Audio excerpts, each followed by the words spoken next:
So my name is Bhuvnesh Avasthi. I'm a cognitive scientist. I'm from the 2003 batch, an off-campus program called Masters in Consciousness Studies. This is the world's first and the only program looking at consciousness within science. My career has been a little bit interesting from a scientific perspective, from a directional perspective, because I started in biology, then I moved into consciousness research and further into cognitive neuroscience. So following my consciousness studies degree, I moved to Australia to do a PhD, and then I worked in several countries, in fact, US, UK, Russia, Australia, China, and Denmark. So I have some understanding of how the different education systems work and how different kinds of minds work. In today's session, we will be looking at specifically neuroscience and a specialized discipline within neuroscience called neuroeconomics. This is where Vicky and I will discuss a little bit on the topic and some of the applications and limitations of the field.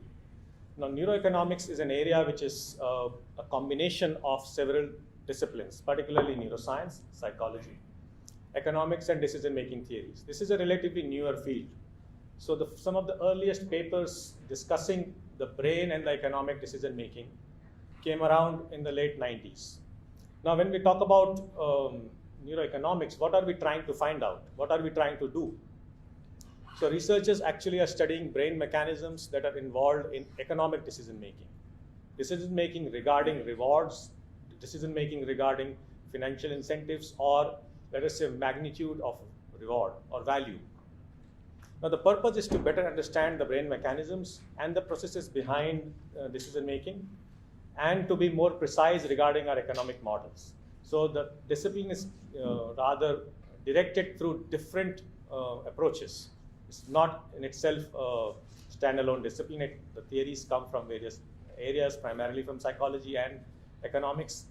In the recent decades, this area has become much more popular since the first Nobel Prize in the area went to a psychologist, Daniel Kahneman, who is actually a psychologist but won the Nobel Prize for economics because he talked a lot about behavioral economics, particularly prospect theory.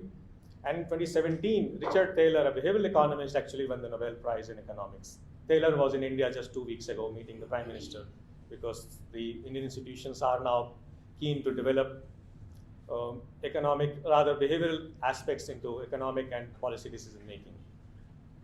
Now, following the late 90s research review paper, actually Paul Glimcher and Michael Platt, some of the pioneers in the field, published an article called Neural Correlates of Decision Variables in Parietal Cortex. So when you are making a decision, where in your brain you're actually deciding the reward, where are you deciding, which specific area is involved in that? They found that specifically the posterior parietal cortex encodes both the probability and the magnitude of reward, how big the reward is, because you are constantly assessing the likelihood as well as the magnitude of the reward.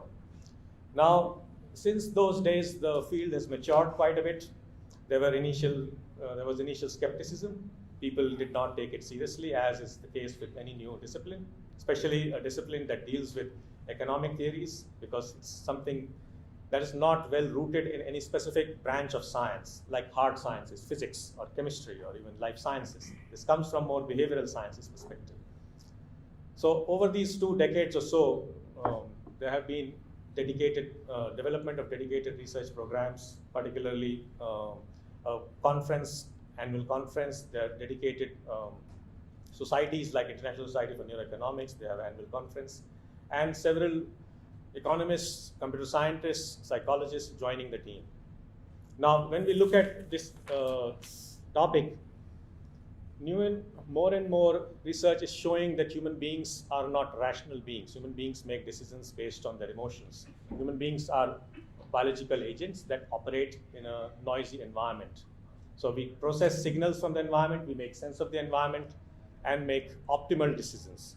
And the economic theory actually intersects at some points with this approach, but not entirely, because the neoclassical economic theory considered humans to be efficient decision makers, which is not the case because human beings are emotional beings.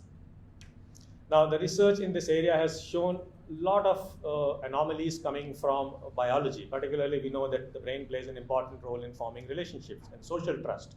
And the social aspect of decision making brought in a lot of queries.